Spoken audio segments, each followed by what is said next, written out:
ഇനി കാണാൻ പോകുന്ന കുടുംബശ്രീ ഷാദയുടെ ലേറ്റസ്റ്റ് എപ്പിസോഡിൻ്റെ റിവ്യൂ ആണ്. അതായത് വെനസ്ഡേ നൈറ്റ് ഇന്ന് രാത്രി കാണാനുള്ള എപ്പിസോഡിൻ്റെ ഫുൾ റിവ്യൂ ആണ് ഈ പറയുന്നത്. അപ്പോൾ ഈ ചാനൽ ആദ്യമായിട്ട് കാണുന്നവരാണെങ്കിൽ ചാനൽ സബ്സ്ക്രൈബ് ചെയ്യാനും ബെല്ലൈക്കൺ പ്രസ് ചെയ്യുന്നതിന് കമൻസ് ഷെയർസ് ലൈക്സ് ഇടാൻ ആരും മറക്കണ്ട കേട്ടോ. അപ്പോൾ ഇന്ന് എപ്പിസോഡ് തുടങ്ങുമ്പോൾ തന്നെ കാണിക്കുന്നത് നമ്മുടെ സത്യമോൾ എന്താണ് ഷാലിനി അകത്തേക്ക് കയറ്റി വിടുക. മോൾക്ക് വേണ്ടി എല്ലാവരും കാത്തിരിക്കുമല്ലേ, അമ്മയ്ക്ക് ഇവിടെ ഒരു മീറ്റിംഗ് ഉണ്ടെന്ന് പറഞ്ഞിട്ട് ഷാലിനി എന്താണ് ആ മീറ്റിംഗ് ഉണ്ടെന്നൊക്കെ ചുമ്മാ കള്ളം പറയാമെന്നേ ഉള്ളൂ. ഷാലിനി എന്താണ് കാറിൻ്റെ പുറത്ത് തന്നെ ഇങ്ങനെ നിൽക്കുവാണ്. ആ നിൽക്കുമ്പോഴാണ് എന്താണ് ഷാലിനി അവിടെ എന്താണ് ആ ബോർഡിനകത്ത്, അതായത് വെൽക്കം ബോർഡിനകത്ത് സത്യയുടെ ഫോട്ടോയും അതുപോലെ പപ്പിമോളുടെ ഫോട്ടോ ഒരുപോലെ വെച്ചിട്ട് എന്താണ് ബർത്ത്ഡേ വിഷ് ചെയ്തിരിക്കുന്നതൊക്കെ കണ്ടിട്ട് ഷാലിനിക്ക് ഭയങ്കര സന്തോഷമാണ്. അപ്പോൾ ഷാലിനി അവിടെ ഒറ്റപ്പെട്ടാൽ നിൽക്കുവാണ്. അപ്പോൾ അകത്തേക്ക് എന്താണ് സത്യമോൾ പപ്പിമോളെ കെട്ടിപ്പിടിച്ച് എന്താണ് സംസാരത്തിനൊക്കെ ശേഷം രാഘവേട്ടനെ ചോദിക്കുക, മോളുടെ അമ്മ വന്നില്ലേ? വന്ന് എന്നിട്ട് അമ്മ എന്തി?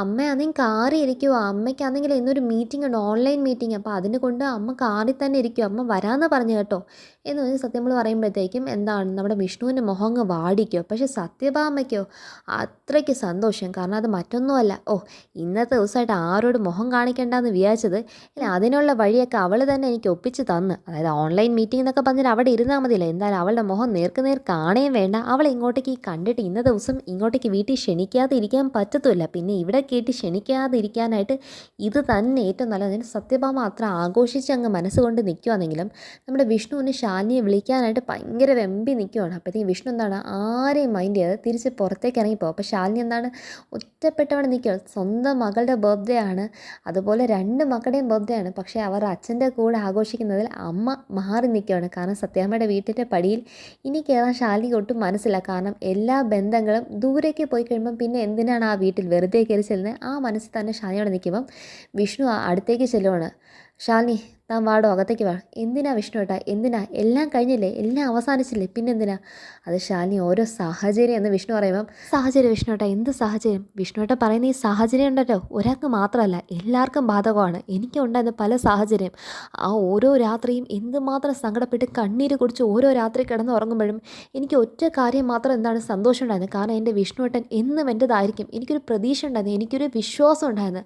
ആ ദൂരത്ത് എവിടെയൊക്കെ അകന്നു നിന്നാലും ആ അകലത്തെ ശരീരം കൊണ്ട് മാത്രമാണ്. ഒരിക്കലും മനസ്സുകൾക്ക് തമ്മിൽ പിരിയാൻ കഴിയത്തില്ല, പിരിയാൻ പറ്റാത്ത വിധം അത്രമാത്രം അത് ഒട്ടിച്ചേർന്ന് ഇരിക്കുമെന്നൊരു വിശ്വാസം എനിക്കുണ്ടായിരുന്നു. എന്തിന് ദൈവങ്ങൾ വിചാരിച്ചാൽ പോലും പിരിക്കാൻ പറ്റാതെ അത്രമാത്രം ഒരുമിച്ചിരിക്കുന്ന ഒരു മനസ്സാന്നുള്ള വിശ്വാസം പ്രതീക്ഷയും അതൊക്കെ എൻ്റെ ജീവിതത്തിൽ ഉണ്ടായിരുന്നു. അതൊക്കെയാണ് ഇപ്പം തകർത്ത് തച്ചുടച്ചെൻ്റെ കയ്യിലേക്ക് തന്നിരിക്കുന്നത്. അപ്പോഴത്തേക്കും വിഷ്ണുവിന് എന്താണ് ഷാലിനി പറയുന്നത് ഇത്രയും കേൾക്കുമ്പോഴത്തേക്കും ഷാലിനിയുടെ കണ്ണൊക്കെ നിറഞ്ഞ ഇത്രയും പറയുന്നത്. അപ്പോഴത്തേക്കും വിഷ്ണുവിന് ഭയങ്കര സങ്കടം. അപ്പം വിഷ്ണു ആ സങ്കടത്തിൽ മനസ്സിൽ ചിന്തിക്കുവാണ്, എടോ തൻ്റെ വായിന്ന് സത്യങ്ങളൊക്കെ അറിയാൻ വേണ്ടിയിട്ട് മാത്രമുള്ള ഒരു പരിശ്രമമാണോ എൻ്റെ ജീവനായി തന്നെ എൻ്റെ ജീവിതത്തിലേക്ക് വീണ്ടും ഇതിനേക്കാൾ ചേർത്ത് പിടിക്കാൻ വേണ്ടിയിട്ടുള്ള എൻ്റെ അവസാന പരിശ്രമമാണോ? എന്നിട്ട് ഷാലിനി ഇതൊന്നും അറിയുന്നില്ല. അപ്പം വിഷ്ണു എന്താണ് ഷാലിനി നോക്കിയിട്ട് ആദ്യം കണ്ണുകൊണ്ട് നോക്കിയിട്ട് ഇത്രയും കാര്യം മനസ്സിൽ പറഞ്ഞിട്ട് വിഷ്ണു എന്താണ് കണ്ണ് മാറ്റിയ കണ്ണൊന്ന് തുടച്ചിട്ട് ഷാലിനി വീണ്ടും നോക്കുക. അപ്പോൾ ഷാലിനി പറയോ, എനിക്ക് ചെറിയ പ്രതീക്ഷ ഉണ്ടായിരുന്നു, തെറ്റിദ്ധാരണകളൊക്കെ മാറി സത്യാമ്മ എന്നെ ഒരു ദിവസം എന്താണ് അംഗീകരിക്കുന്നുള്ളത്. ഇനി അതിനുമുള്ള ചാൻസ് ഒന്നും ഇല്ലല്ലോ. കാരണം സത്യാമ്മയ്ക്ക് എന്താണ് എന്നെ ഇനി സ്വീകരിക്കേണ്ട ഒരു ആവശ്യമില്ല. എല്ലാം പ്രതീക്ഷിച്ച എല്ലാ കാര്യവും എൻ്റെ ജീവിതത്തിൽ നിന്ന് നഷ്ടപ്പെട്ട വിഷ്ണു ഏട്ടാ. എന്തിന് ഒരു മുങ്ങിത്താഴാൻ പോകുന്ന ഒരു വ്യക്തികൾക്ക് വെപ്രാളുണ്ടല്ലോ വിഷ്ണു ഏട്ടാ, ആ വെപ്രാളത്തിൻ്റെ അവസാന നിമിഷത്തിൽ ഒരു ഇറ്റ് പ്രാണവായു കിട്ടാനുള്ള ആ ഒരു വിതുമ്പി നിൽക്കുന്ന ഒരു നിമിഷമുള്ള ആ സമയത്ത് ഓരോ രോമകുപം പോലും എണീറ്റ് നിന്ന് കൈകൂപ്പിക്കൊണ്ട് എന്താണ് ആ ഒരു പ്രാണവായുവിന് വേണ്ടി കെഞ്ചത്തില്ലേ, ആ ഒരു അവസ്ഥയാണ് വിഷ്ണു ഏട്ടാ. അതൊന്നും വിഷ്ണു ഏട്ടൻ പറഞ്ഞാൽ മനസ്സിലാക്കില്ല. ആ വിഷ്ണു ഏട്ടാ അത് എന്നോട് സാഹചര്യങ്ങളെക്കുറിച്ച് പറയുന്നത്. ഞാൻ വീർപ്പ് മുട്ടലുണ്ടല്ലോ വിഷ്ണു ഏട്ടാ, അത് ഈ കഴിഞ്ഞ 6 വർഷം കൊണ്ട് അനുഭവിക്കുന്ന ഒരു വ്യക്തിയാണ് ഞാൻ. അത് വിഷ്ണു ഏട്ടനെ അറിയാവോ? ഇപ്പോൾ ആണെങ്കിൽ എല്ലാം കൂടെ എന്താണ് അവസാനിച്ച് ഒരു കരയ്ക്ക് എത്തിയെന്ന് പ്രതീക്ഷിച്ചപ്പം വീണ്ടും കിലോമീറ്ററുകൾക്ക് അകലെ എന്നെ ആരോ കൊണ്ടടിച്ച പോലെ വിഷ്ണു ഏട്ടാ എനിക്ക് തോന്നുന്നത്. കണ്ട കര പോലും ഇപ്പം മുന്നിൽ ഇല്ലാത്തൊരവസ്ഥയിലേക്കാണ് വിഷ്ണു ഏട്ടാ. ആ ഒരു അവസ്ഥയിലേക്ക് എത്തി എന്നൊക്കെ പറഞ്ഞ് ഷാനി ഭയങ്കരമായിട്ട് അങ്ങ് സങ്കടപ്പെടുക. വിഷ്ണുവിന് പറയാനൊന്നുമില്ല. വിഷ്ണു എന്താണ് തലയും താഴ്ത്തി ഇന്ന് എന്ത് പറയുന്നത്? കാരണം താനോ ഒരു തെറ്റ് ചെയ്തിട്ടില്ല, ഷാലിനിയോ പറയാനുള്ള സത്യങ്ങൾ പറഞ്ഞിട്ടില്ല. രണ്ടു പേർക്കും പരസ്പരം മത്സരിച്ചുള്ള സ്നേഹവും അതിനകത്ത് വിഷ്ണു സ്നേഹം മനസ്സിൽ ഒതുക്കി പിടിക്കുന്നു. എന്നിട്ടും തന്നെ തെറ്റിദ്ധരിച്ചിട്ടും ആ ഒരു സ്നേഹം എന്താണ് മനസ്സിൽ തന്നെ സൂക്ഷിക്കുന്നു. ഷാലിനിക്ക് എന്താണ് തൻ്റെ വിഷമങ്ങൾ ഇന്നുവരെ പറഞ്ഞു തീർക്കാത്ത അത്ര വിഷമങ്ങൾ പറയാനായിട്ട് ഇന്നാണ് ഷാലിനി വിഷ്ണുവിന് ഇത്ര സ്വാതന്ത്ര്യം എടുത്ത് പറയുന്നത്. തൻ്റെ ഭാര്യ ആണെന്നുള്ള സ്ഥാനം ഇന്നാണ് ഷാലിനി എന്താണ് ആ ഒരു സ്വാതന്ത്ര്യം എനിക്ക് വിഷ്ണുവേട്ടൻ്റെ എനിക്ക് മനസ്സിലുള്ള കാര്യങ്ങളൊക്കെ പറയണം എന്ന രീതിയിൽ പറയുന്നത്. ആലി ഇത്രയൊക്കെ പറയുമ്പോൾ നമ്മുടെ വിഷ്ണു പറയുവാണ്, അതായത് എല്ലാം ശരിയാവൂടോ എന്ന് പറയുമ്പോഴത്തേക്ക് എപ്പം ശരിയാവാനാ വിഷ്ണു ഏട്ടാ, ഇനി എന്ത് ശരിയാവാനാ? ഇനി എല്ലാം കഴിഞ്ഞില്ലേ എന്ന് പറയുമ്പോഴത്തേക്ക് എടോ വാടോ വിട്ട് കളയടോ എല്ലാം ശരിയാവെന്ന് പറയുമ്പോഴത്തേക്ക് ശാലിനി പറയുന്നുണ്ട് ഒന്നും ശരിയാവാനില്ല വിഷ്ണു ഏട്ടാ. പിന്നെ പ്രാണവായു ഇല്ലാതെ ഒരാൾക്ക് എത്ര കാലം ജീവിച്ചിരിക്കാൻ പറ്റുമെന്നാ എൻ്റെ കാര്യത്തിൽ എനിക്ക് സംശയമാണ് വിഷ്ണു ഏട്ടാ. എനിക്കിനി എത്ര കാലം ഇങ്ങനെയൊക്കെ മുന്നോട്ടേക്ക് പോകാൻ പറ്റും എന്നുള്ള കാര്യം. അപ്പോഴത്തേക്ക് ഞാൻ വിഷ്ണു പറയുക അങ്ങനൊന്നും ഇല്ലടോ താൻ വാടോ എന്ന് പറഞ്ഞിട്ട് എന്താണ് വിഷ്ണു നേരെ ശാലിനിയുടെ കൈ പിടിച്ചിട്ട് താൻ വാ ഇന്ന് കുട്ടികളുടെ ബർത്ത്ഡേ അല്ലേ എല്ലാവരും അവിടെ കാത്തിരിക്കുക. ആരെ കാത്തിരിക്കുന്ന വിഷ്ണു ഏട്ടാ? എന്നെ കാത്തിരിക്കാൻ ആരും ഇല്ലല്ലോ വിഷ്ണു ഏട്ടാ. എന്നെ കാത്തിരിക്കുമെന്ന് ഞാൻ പ്രതീക്ഷിച്ച ആൾ പോലും കാത്തിരിപ്പ് അവസാനിപ്പിച്ചില്ലേ, പിന്നെ എന്നെ ഇനി ആര് കാത്തിരിക്കാനാ? ആരും കാത്തിരിക്കാനില്ല ശാലിനീനെ എന്ന് ശാലിനി അറിയുമ്പോൾ വിഷ്ണുവിനെ എന്ത് പറയണമെന്ന് അറിയത്തില്ല. പിന്നെ വീണ്ടും വിഷ്ണു പറയാണ് എടോ അതൊക്കെ കളയടോ ഇന്ന് കുട്ടികളുടെ ബർത്ത്ഡേ അല്ലേ താൻ വാ അവിടെ എല്ലാവരും ഭയങ്കര സന്തോഷം നടത്താം.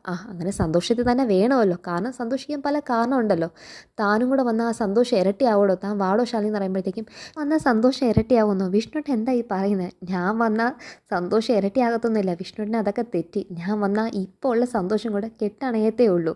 ശാലിനിയുടെ വിധി അങ്ങനെയൊക്കെ തന്നെയാണല്ലോ. അതുകൊണ്ട് വിഷ്ണുവേട്ടൻ പോകാൻ നോക്കുന്ന പറയുമ്പോഴത്തേക്കും വിഷ്ണു എന്താണ് ശാലിനിയുടെ കൈ കയറി പിടിക്കുകയാണ്. കൈ കയറി പിടിച്ച് താൻ വാടോ എന്ന് പറഞ്ഞിട്ട് അങ്ങ് വിളിക്കുമ്പോഴത്തേക്കും ശാലിനി എന്താണ് അങ്ങ് ഉരുക്കി പോകണം. ശാലിനി അങ്ങ് ഭയങ്കര കരയുമാണ്. അതുപോലെ തന്നെ വിഷ്ണു എന്താണ് കണ്ണ് നിറഞ്ഞാണ് ഈ കയ്യിലേക്ക് പിടിക്കുന്നത്.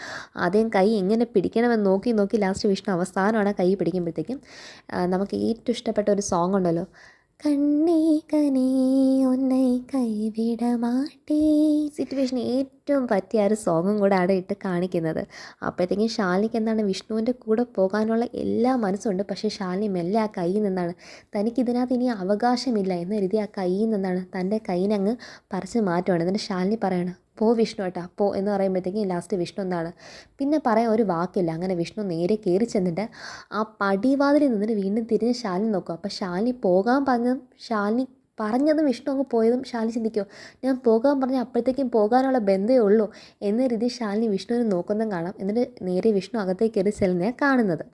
പിന്നെ ഇതിൻ്റെ ഇടയ്ക്കകത്ത് രണ്ട് ഇൻട്രസ്റ്റിംഗ് ആയിട്ടുള്ള കാര്യം നടക്കുന്നുണ്ട്. അതായത് ഇവിടെ വലിയ രീതിക്കകത്തൊരു മാസ്റ്റർ മൈൻഡ് പ്ലാൻ നടക്കുകയാണ്. മധുശ്രീയും ഈ കാർത്തികയും കൂടെ ചേർന്ന് ഈ ബർത്ത്ഡേ ഫംഗ്ഷൻ ഇടയ്ക്ക് താഴെ എല്ലാവരും തിരക്കിയിരിക്കുമ്പോൾ ഇവർ എല്ലാവരെയും കണ്ണ് വെട്ടിച്ച് മുകളിലത്തെ നിലയിൽ പോയി നിന്ന് ഭയങ്കര ഒരു മാസ്റ്റർ പ്ലാൻ നടത്തുന്നത് മറ്റൊന്നിനും വേണ്ടിയിട്ടല്ല, ഈ വീട്ടിൽ ഇന്നേ ദിവസം ഒരാളെ തട്ടിക്കളയാൻ വേണ്ടി തന്നെയാണ് പ്ലാൻ. അപ്പം മധുശ്രീ കയ്യിലേക്ക് എന്താണ് ഒരു ഭയങ്കര കെമിക്കൽ ചേർന്നിട്ടുള്ള എന്തോ ഒരു ടാബ്ലറ്റും കൊണ്ടാണ് വന്നിരിക്കുന്നത്. അപ്പം ഇത് കാർത്തിക ഇവിടെ ഉള്ള ഒരു വ്യക്തിക്ക് കൊടുത്ത് ഇവിടെ നിന്ന് ഒരാളെ എന്തായാലും ബലി കൊടുത്തേ പറ്റത്തുള്ളൂ എന്ന് മധുശ്രീയുടെ ഒരു വാശി. പക്ഷേ അതിനു വേണ്ടി കാർത്തികയുടെ മനസ്സിനെ ട്രാപ്പ് ചെയ്യാൻ മധുശ്രീ ഇട്ട് കൊടുക്കുന്ന തുറുപ്പ് ചീട്ടാണ് ആ ട്രംപ് കാർഡ് എന്ന് പറയുന്ന ഹർഷനെക്കുറിച്ചാണ്. അപ്പോൾ ഹർഷൻ എവിടെയാണ് താമസിക്കുന്നത്, US ഏത് കമ്പനി ജോലി ചെയ്യുന്നു, അവനെക്കുറിച്ച് എല്ലാ വിവരവും മധുശ്രീയുടെ ആൾക്കാരായിട്ടുള്ള ഫ്രണ്ട്സ് എല്ലാവരും US നിന്ന് കണ്ടുപിടിച്ചെടുത്തെന്നൊക്കെ ഭയങ്കര കള്ളത്തരം അങ്ങ് തട്ടി അങ്ങ് വിടും. അപ്പോൾ ഇത് കേട്ടതും പാവം ആ പൊട്ടിയായ കാർത്തിക എന്താണ് അതൊക്കെ സത്യമാണ്, ഹർഷനെ കണ്ടു കിട്ടിയോ, ഹർഷൻ എവിടെ, ഹർഷൻ സുഖമായിട്ടിരിക്കുന്നു എന്നൊക്കെ ഭയങ്കര ചോദിക്കുമ്പോഴത്തേക്കും ഇവളെ എൻ്റെ ട്രാപ്പിൽ വീണെന്ന് പറഞ്ഞിട്ട് മധുശ്രീ ഒരറ്റം ആ ഒരു കാര്യം ചെയ്യുമ്പോഴത്തേക്കും ഇവരറിയാത്ത വലിയൊരു ട്രാപ്പ് ഇവരുടെ പിറകെ വരുന്നുണ്ട്. അത് മറ്റാരുമല്ല ജയശങ്കർ എന്ന വലിയൊരു കെണി തന്നെ ഈ പറയുന്ന കാർത്തികയെ അന്വേഷിച്ചുകൊണ്ട് നേരെ സത്യഭാമയുടെ വീട്ടിലേക്ക് പോലീസിനെയും കൂട്ടിക്കൊണ്ട് തന്നെ ഒരു വരക്കമാണ് വരുന്നത്. പക്ഷേ എന്താണ് ഹർഷൻ്റെ ഫോൺ നമ്പർ കിട്ടിയെന്നും ഹർഷനുമായിട്ട് ഇവളുടെ കൂട്ടുകാരികളൊക്കെ സംസാരിച്ചു. അതുകൊണ്ട് ഹർഷൻ ഇപ്പം കിട്ടിയിരിക്കുന്നത് അവിടുത്തെ പെർമനൻ്റ് ആയിട്ടുള്ള നമ്പർ കിട്ടാത്തതുകൊണ്ടാണ് കാർത്തികയെ വിളിക്കാത്തത്. പെർമനൻറ്റ് നമ്പർ കിട്ടുമ്പോഴത്തേക്കും വിളിക്കും. ഇപ്പോൾ ഓഫീസ് നമ്പറാണ്, അത് പല ആൾക്കാർ ഉപയോഗിക്കുന്നുണ്ട്. കാർത്തിക ആ നമ്പറിലേക്ക് വിളിക്കുന്നത് ഹർഷൻ അത്ര താല്പര്യമില്ലാത്ത കൊണ്ടാണ് ഹർഷൻ അവിടുത്തെ ഇപ്പോഴത്തെ നമ്പർ തരാത്തതെന്നൊക്കെ പറഞ്ഞ് കാർത്തിക എന്താണ് ആ വട്ടത്തിലേക്ക് ചുറ്റി അങ്ങ് കൊണ്ടുവന്നിരിക്കുക. അപ്പം കാർത്തിക ഒരുവിധം ഇവൾ പറയുന്നതിനകത്തൊക്കെ വിശ്വസിച്ചു. പിന്നെ അതിനുശേഷം കാർത്തിക എടുത്ത് ഈ ഒരു കാര്യത്തെക്കുറിച്ച്, അതായത് ഈ മരുന്ന് എങ്ങനെ കൊടുക്കണം, ഇവിടുന്ന് ആരെയാണ് കൊല്ലേണ്ടത്, എങ്ങനെ കൊല്ലണം എന്നൊക്കെ ഭയങ്കര ഐഡിയ പറയും. അത് ഇന്നത്തെ ബർത്ത്ഡേ ഫംഗ്ഷനകത്ത് നടക്കുന്ന കേക്കിൻ്റെ അകത്ത് തന്നെ വെച്ച് വേണം ഇത് കൊടുക്കാൻ. അപ്പം കേക്കിൻ്റെ അകത്ത് കൊടുക്കുമ്പോൾ കേക്കിൻ്റെ ഏതോ ഒരു ഭാഗത്ത് കേക്കിനകത്ത് തന്നെ ഒരു കെമിക്കൽ കലർന്നിട്ടുണ്ടായിരുന്നു. ആ കെമിക്കൽ കൊണ്ട് ആർക്കും അത് പ്രശ്നം വന്നു. ഇത് കഴിച്ചാൽ പോലും ആർക്ക് എങ്ങനെ സംഭവിച്ചെന്ന് ഒരു പിടിയും കിട്ടത്തില്ല. കാരണം കഴിക്കുന്ന ആൾക്കൊരു മയക്കം വരുന്നേ ഉള്ളൂ, അല്ലാതെ ഒരു ഛർദിലോ അല്ലെങ്കിൽ ഒരു അരുചിയോ ഒന്നും തോന്നില്ല. അയാളൊന്ന് മയങ്ങിക്കഴിഞ്ഞാൽ പിന്നെ ആ ഉറക്കത്തിൽ തന്നെ അവരുടെ ഹാർട്ടിൻ്റെ പണി അങ്ങ് അടിച്ച് നിൽക്കുമ്പോഴത്തേക്കും പിന്നെ അവരുടെ കാര്യത്തിലൊരു തീരുമാനമാവുന്നൊക്കെ പറഞ്ഞ് അതിനെക്കുറിച്ച് ഭയങ്കര വിശദാംശങ്ങളൊക്കെ പറഞ്ഞു കൊടുക്കുകയാണ്. പിന്നെ ക്രൂരത നിറഞ്ഞ കാര്യത്തിൻ്റെ വിശദാംശം ഞാൻ ഇത്ര കൂടുതലായിട്ട് പറയുന്നില്ല, അത് വേണമെങ്കിൽ ഇന്നത്തെ എപ്പിസോഡ് കണ്ട് മനസ്സിലാക്കിയാൽ മതി കേട്ടോ. മറ്റൊരു കാര്യം കൊണ്ടല്ല, ഈ കാര്യം പറയുന്നതുകൊണ്ട് സമൂഹത്തിന് അത്ര നല്ലൊരു മെസ്സേജൊന്നും കിട്ടാൻ പോകുന്നില്ല. കാരണം ഒന്നാമതേ നമുക്കിടയിലൊക്കെ നമ്മൾ കാണുന്ന ഓരോ ദിവസത്തെ ന്യൂസ് നോക്കിക്കഴിഞ്ഞാൽ കൊലപാതകം എന്തൊക്കെ ഇനി ഇല്ല എന്നുള്ള കാര്യം തപ്പിയെടുത്താൽ മതി. അത് ഒരു ദേശത്തെ മാത്രമല്ല, എല്ലാ ദേശത്തും ലോകത്തിൻ്റെ സർവ്വ രാജ്യത്തിൻ്റെ ഭാഗത്തു നിന്നും ഇങ്ങനത്തെ പല പല ന്യൂസാണ് വരുന്നത്. അതുകൊണ്ട് അറിയാവുന്ന അത്ര നെഗറ്റീവ്സ് തന്നെ ധാരാളം. ഇതിൻ്റെ അപ്പത്തോട്ട് ഈ സീരിയലിൽ നിന്നും കൂടെയുള്ള നെഗറ്റീവ്സും കൂടെ ആരുടെ മനസ്സിലേക്കും കയറേണ്ട കേട്ടോ. ഈ പറയുന്ന മധുശ്രീയുടെ ഈ വാചാലങ്ങളെല്ലാം കേട്ടിലും കാർത്തിക അങ്ങനെ പെട്ടെന്നൊന്നും ട്രാപ്പി വീഴുന്നില്ല. കാർത്തിക പറയുന്നുണ്ട്, നീ പറയുന്ന കള്ളമാണോ ഇല്ലയോ എന്ന് എനിക്കെങ്ങനെ അറിയാൻ പറ്റും? അത് പറയുന്നത് നിന്നോട് എനിക്കെന്തിനാ ഈ കള്ളത്തരമൊക്കെ പറയുന്നത്? പിന്നെ ഈ കള്ളത്തരം പറയുന്നതിനേക്കാളും നിന്നെ ട്രാപ്പ് ചെയ്യാൻ എനിക്ക് ഏറ്റവും നല്ലൊരു പണിയില്ലേ? അതിലെ പയ്യനുണ്ടല്ലോ, നിന്നെ അന്വേഷിച്ച് നടക്കുന്ന പയ്യൻ, നീ കെട്ടാനായിട്ടിരുന്നവൻ, അവനൊന്ന് വിളിച്ച് പറഞ്ഞാൽ പോരെ. അതായത് അവൻ്റെ പേര് ഇവളങ്ങ് മറന്ന്. അപ്പോഴത്തേക്ക് ഇത് കാർത്തിക മനസ്സിലായി, ഇവൾ അവൻ്റെ ജയശങ്കറിൻ്റെ പേര് മറന്നല്ലേ, അത് അത്രയും കാര്യമായി. ഇവൾ ഓർത്തെടുത്താൽ ആ പേര് കിട്ടിയാൽ തന്നെ എന്ത് ചെയ്യാനെന്നതിന് കാർത്തിക ഭയങ്കര ധൈര്യത്തിരിക്കുകയാണ്. കാരണം ജയശങ്കറിൻ്റെ പേര് മധുശ്രീയുടെ മനസ്സിൽ നിന്ന് മാഞ്ഞപ്പോഴേ കാർത്തിക് പകുതിക്കുള്ള ആശ്വാസമായി. എന്തിനാ കാർത്തിക് നിന്നോട് കള്ളത്തരം പറയുന്നത്? അത് എനിക്കെങ്ങനെ അറിയാൻ പറ്റും? മധുശ്രീ കള്ളം പറയത്തില്ല എന്നൊന്നും എനിക്ക് വിശ്വസിക്കാൻ പറ്റില്ലല്ലോ. ഒരു കാര്യം ചെയ്യും, മധുശ്രീയുടെ ഫ്രണ്ട്സ് എന്തായാലും ഹർഷനെ കണ്ട് സംസാരിച്ചെന്നല്ലേ പറയുന്നത്. ആ ഫ്രണ്ട്സിൻ്റെ ആരെങ്കിലും ഒരു ഫോൺ നമ്പർ എനിക്ക് താ, ഞാൻ അവരോടൊന്ന് സംസാരിച്ചിട്ട് ഈ പറഞ്ഞ കാര്യങ്ങളൊക്കെയാണോ അവരും പറയുന്നത് ഞാൻ കേൾക്കട്ടെ. അപ്പോഴത്തേക്കും മധുശ്രീ ചിന്തിക്കുമോ, എന്തായാലും എൻ്റെ ഫ്രണ്ടിനെ വിളിച്ച് നേരത്തെ തന്നെ ഇങ്ങനത്തെ ഒരു കാര്യം പറഞ്ഞു വെച്ച കാര്യമായി. കാരണം ഈ ഒരു സിറ്റുവേഷൻ വരുമെന്ന് ഞാനൊന്ന് പ്രതീക്ഷിച്ചതാണ്. അപ്പം ഓൾറെഡി മധുശ്രീ അതിന് കാര്യം പ്രിപ്പയർഡാണ്.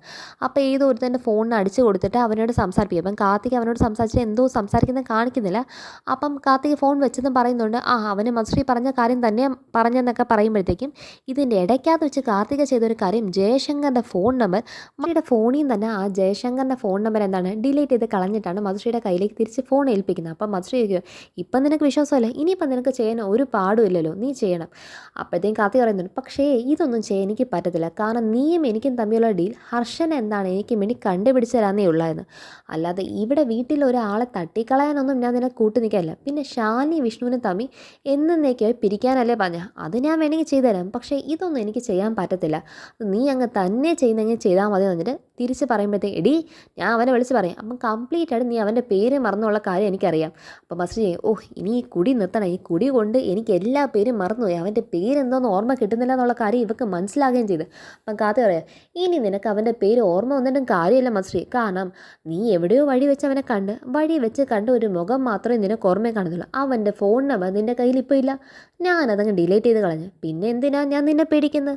തീർന്നില്ല ഇവിടെ പ്രശ്നം. അതുകൊണ്ട് ഇനി നീ പറയുന്നൊന്നും കേട്ട് നടക്കേണ്ട ആവശ്യം എനിക്കില്ല എന്ന് കാർത്തിക തിരിച്ച് ട്വിസ്റ്റ് കൊടുക്കുക. ഇനി കാർത്തികയ്ക്ക് വരുന്ന ട്വിസ്റ്റാണ്, ജയശങ്കർ നേരെ ഈ വീട്ടിലേക്ക് തന്നെയാണ് കയറി വന്നുകൊണ്ടിരിക്കുന്നത്. അത് പോലീസ് വന്നുകൊണ്ടിരിക്കുന്നതാണ് കാണിച്ചാണ് നിൽക്കുന്നത്. അപ്പോഴത്തേക്കും താഴെ വിഷ്ണുവും ബാക്കി എല്ലാവരും ശാലിനി അകത്തേക്ക് വരാത്തന്നെ സങ്കടത്തിൽ തന്നെ നിൽക്കുമ്പോഴത്തേക്കും അപ്പോൾ അതേ കയ്യിൽ ഒരു ഗിഫ്റ്റും കൊണ്ട് വന്നില്ല. അപ്പം ഗിഫ്റ്റ് എന്ന് പറയുന്നത് മറ്റൊന്നുമല്ല, അത് സത്യമോക്കും പപ്പിമോക്കും ഇടാനായിട്ടുള്ള ബർത്ത്ഡേ ഡ്രസ്സ് ശാലിനി എടുത്താണ്. അപ്പം പപ്പി ഇത് എൻ്റെ അമ്മ നമുക്ക് രണ്ടുപേർക്കും വേണ്ടി എടുത്താൽ, നമുക്കിത് മാറ്റാം, ബർത്ത്ഡേ കേക്ക് കട്ട് ചെയ്യുന്നതിന് പറയുമ്പം എല്ലാവർക്കും ഹാപ്പിയാണ്. അപ്പോഴത്തേക്കും സത്യം പറയാം, അത് നിനക്കിതൊക്കെ പാകാവുമെന്ന് ആർക്കറിയാം? അപ്പോൾ രോഹിത് പറയാം, അതെങ്ങനെ പാകാവാതിരിക്കും സത്യമേ, കാരണം സത്യമോളും പപ്പിമോളും ഒക്കെ ഒരേ പ്രായം, അവർക്ക് രണ്ടുപേർക്കും ഒരേ സൈസ് തന്നെയല്ലേ, അവർക്കത് മാച്ച്. അപ്പോഴത്തേക്കും ബാമേ നീ അനാവശ്യമായിട്ട് ഒരു കാര്യം പറയുന്നെങ്കിലേ, മക്കളെ നിങ്ങളൊരു കാര്യം ചെയ്യും, നിങ്ങൾ പോയി വേഷം മാറിയിട്ട് വാ, എന്നിട്ടൊന്ന് കേക്ക് കട്ടി. അപ്പോഴത്തേക്കും രാഘവേട്ടൻ പറയുന്നുണ്ട്, ബാമേ ഇന്ന് നല്ലൊരു ദിവസമല്ലേ, ഇവിടെ എല്ലാവരും സന്തോഷത്തോടെ ഇരിക്കുമ്പം ശാലിനി മാത്രം അവിടെ ഒറ്റയ്ക്കായി നിൽക്കുമല്ലേ ബാമേ, നിനക്ക് അവളൊന്ന് ക്ഷണിച്ചൂടെ? അവൾ ഈ വീട്ടിൽ കയറേണ്ടെന്നൊന്നും ഞാൻ പറഞ്ഞിട്ടില്ല, അവൾക്ക് വരാമല്ലോ, അവളുടെ അടുത്ത് ആരെങ്കിലും പറഞ്ഞോ കാറിൽ തന്നെ ഇരിക്കണം, അത് അവളുടെ തീരുമാനമല്ലേ, അത് ഞാനെന്ത് ചെയ്യാൻ പറ്റും? അങ്ങനല്ല ബാമേ, നമ്മുടെ വീട്ടിൻ്റെ ഉമ്മറം വരെ ഒരാൾ വന്നെങ്കിൽ അവരെ പോയി നമ്മൾ ക്ഷണിക്കുമെന്ന് ഒരു മാന്യത ഉണ്ടല്ലോ, അത് നീ കാണിക്കണ്ടേ?